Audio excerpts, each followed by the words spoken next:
Hare Krishna. So Pranavananda Prabhuji Nizamabad వెళ్ళినప్పుడు భక్తులందరూ ప్రభుజీకి చాలా బాగా ఘన స్వాగతం పలికారు. అండ్ సెంటర్ మొత్తం కూడా చాలా అద్భుతంగా అలంకరించారు. సో ఇక్కడ ప్రణవానంద ప్రభుజీ ప్రవచనంలో భాగంగా ఒక చిన్న నిరుపేద భక్తుడి గురించి చాలా అద్భుతమైన స్టోరీ ప్రభుజీ మాటల్లో మీ అందరి కోసం. హరే కృష్ణ.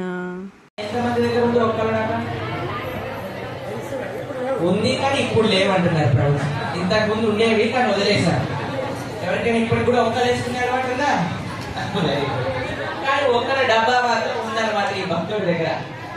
అయితే అందులో ఏం చేసేవాడట, ఆయన కావాల్సిన తాంబూల ద్రవ్యాలన్నీ కూడా ఆ డబ్బాలో పెట్టి, మనం ఎంత పేదవాడు అని అంటే స్వామికి ఆరాధన చేయడానికి, స్వామికి కైంకర్యములు చేయడానికి ఆ డబ్బాలో పెట్టుకోవడం తప్ప ఇంకేమీ సామాను లేదట. ఆయన ఒక పూరి చిన్న గుడిసెలు వాళ్ళ గురువు గారు ఒక సాలగ్రామాన్ని ఇచ్చారు. ఇంతే చిన్న సాలగ్రామం. ఆ సాలగ్రామాన్ని కూడా అదే డబ్బాలో పెట్టుకుంటూ ఉండేవాడు. ఏం చేసుకుంటేవాడట? అదే డబ్బాలో పెట్టుకుంటూ చిన్న సాలగ్రామం. ఒక్కలు కూడా అందులోనే, చక్కగా తాంబూలానికి కావాల్సిన ద్రవ్యాలు కూడా అన్ని అందులోనే ఉండేవి. వాళ్ళ గురువు గారు ఒక విషయం చెప్పారు, అయ్యా నువ్వు ఎప్పుడు కూడా నిరంతరము ప్రేమతో భగవన్నామాన్ని చెప్తూ ఉండు అంటే, ఆయన ప్రొద్దున లేచినప్పటి నుంచి స్నానం చేశాక భగవన్నామాన్ని స్మరిస్తూ స్మరిస్తూ స్మరిస్తూనే ఉండేవారు. మధ్య మధ్యలో ఒక్కలు వేసుకుంటూ ఉండేవారు అనమాట. మీరు వేసుకోకూడదు, ఆయన వేసుకున్నారు. అయితే ఎప్పుడైతే నోట్లో వేసుకుంటూ ఉండేవారో పాపం భక్తి పారవశంలో ఒక్కొక్కసారి ఆ సాలగ్రామాన్ని కూడా నోట్లో వేసుకుంటారు. ఇంతే చిన్నగా ఉండేది కదండి, నోట్లోకి రాగానే ఏంటబ్బా ఇది ఒక్కైతే విరగాలి కదా, ఎందుకు విరగట్లేదు అని నోట్లో నుంచి తీసేసరికి శాలిగ్రామం వచ్చారు. అమ్మో శాలిగ్రామం, అయ్యో అపరాధం జరిగిపోయింది అని మళ్ళీ నీళ్లు పోసి కడిగి మళ్ళీ అదే ఒక్కల డబ్బాలు పెట్టుకొని స్వామి క్షమించయ్యా అని అంటుంటారు. మళ్ళీ జపం చేసుకుంటూ ఉండేవారు, భగవన్నామ సంకీర్తన చేసుకుంటుండేవారు. మళ్ళీ అనగానే మళ్ళీ శాలిగ్రామం నోట్లో వచ్చారు. ఒకసారి వాళ్ళ ఇంటి ముందు చాలా పెద్ద ధనవంతుడు ఉన్నాడు. 5 ఫ్లోర్ల ఇల్లు అట. iPhone 16 Pro ఉందట ఆయన దగ్గర. BMW కార్ ఉందట. ఇన్నోవా క్రిస్టా ఉందట. ఈయన ఒకసారి చూశాడు, ఈయన పూరి గురుసలో ఉంటున్నాడు. పాపం డబ్బులు లేవు, భగవాను చూసుకోలేడు. ఆ ఒక్కల డబ్బాలో పెట్టుకొని నోట్లోకి వేసుకుంటూ ఉన్నాడు.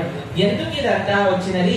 అయ్యా నీ సాలిగ్రామాన్ని నాకు ఇచ్చేసేయి, మేము చాలా పెద్ద ఆల్టర్ చేశాం, ఆల్టర్ చుట్టూ మొత్తం పూలు అలంకరణ చేశాం, ఒక 700 మందిని భక్తుల్ని పిలిచి చక్కగా మేము వైభవంగా అభిషేకాలు అర్చన చేస్తాం, నా దగ్గరికి ఇచ్చేసేయి అని అన్నాడు.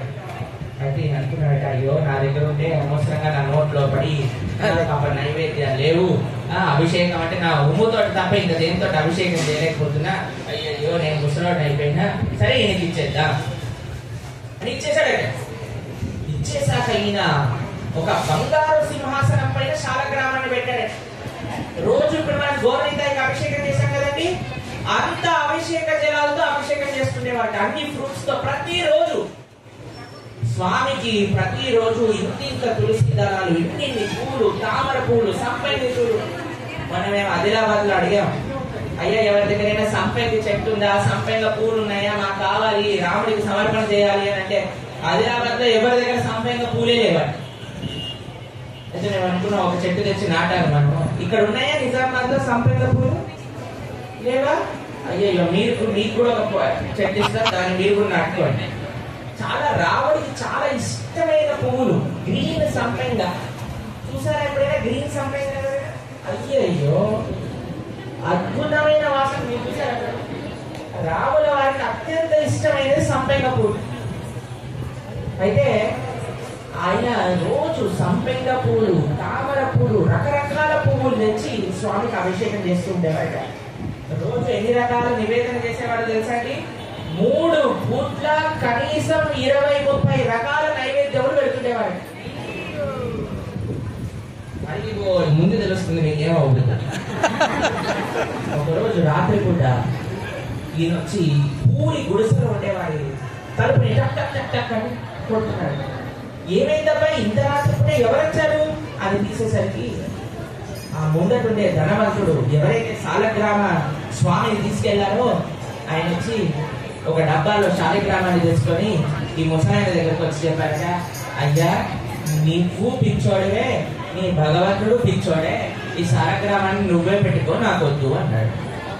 నేను అన్నాడట, అయ్యా ఏంటి మీరు ఇంత బాగా సేవలు చేసుకుంటే ఎందుకు మా స్వామిని పిచ్చోడు అంటున్నావు అనంటే, నేను తీసుకెళ్లిన రోజుల నుంచి రాత్రి కళలోకి వచ్చి మా ఆయన దగ్గరికి దింపేసాయి, ఆయన దగ్గరికి దింపేసాయి, ఆయన దగ్గర దింపేసాయి, ఆయన దగ్గర దింపేసాయి అంటే నేను నిద్రలో అడిగా, ఆయన దగ్గరికి వెళ్తే నీకేం వస్తుంది, ఆ ఒక్కల డబ్బాలో ఉండాలి, నోట్లో వేసుకుంటాడు, కట్ చేస్తాడు అనంటే, ఆయన ఏమి చేసినా నేను పడతాను, కానీ ఆయనకి నా పట్ల ప్రేమ ఉన్నది కాబట్టి నేను ఆయనతోటే ఉంటాను. అయ్యా ఒక రోజు ఉండి రేపు నీకు పన్నీర్ సబ్జీ చేయబోతున్నాను అంటే, నువ్వు ఏదైనా చెయ్యి, నన్ను మాత్రం ఆయన దగ్గర దిగబెట్టేసి అని అంటే, ఆయన బాధ తట్టుకోలేక ఆయన పట్టుకొని నీ దగ్గరకు వచ్చాను, నువ్వు నీ శాలగ్రామం ఇద్దరు కలిసి ఏదైనా చేసుకోండి, నాకు సంబంధం లేదు అని చెప్పేశారు. తర్వాత పాపం నేను ఒక్కల డబ్బాలో ఆ శాలగ్రామాన్ని పెట్టి, స్వామి ఎందుకయ్యా నువ్వు ఇన్ని బాధలు పడతావు నా దగ్గర, ఆయన అంత బాగా చూసుకుంటున్నాడు కదా అని అంటే, శాలగ్రామమూర్తి అన్నాడు కదా, నాకు ఎన్ని నైవేద్యాలు పెడుతున్నారు అనే దానితో సంబంధం లేదు, నాకు ఎన్ని అభిషేక ద్రవ్యాలతో అభిషేకం చేస్తున్నారు అనే సంబంధం లేదు, నాకు ఎన్ని పువ్వులు తెచ్చారు అన్న దాంతో సంబంధం లేదు, నాకు ప్రేమ కావాలి, ఆ ప్రేమ నీ దగ్గర ఉంది. మరి మీకో విషయం చెప్పనండి, మన నిజామాబాద్ లో ఉండే సెంటర్ లో ఉండే భక్తులకి స్వామికి చాలా రకరకాల నైవేద్యములు చేస్తున్నారు, అభిషేకాలు చేస్తున్నారు, పూలు సమర్పిస్తున్నారు, ప్రేమ ఉన్నది. Your servants Pavani and kids. Hare Krishna.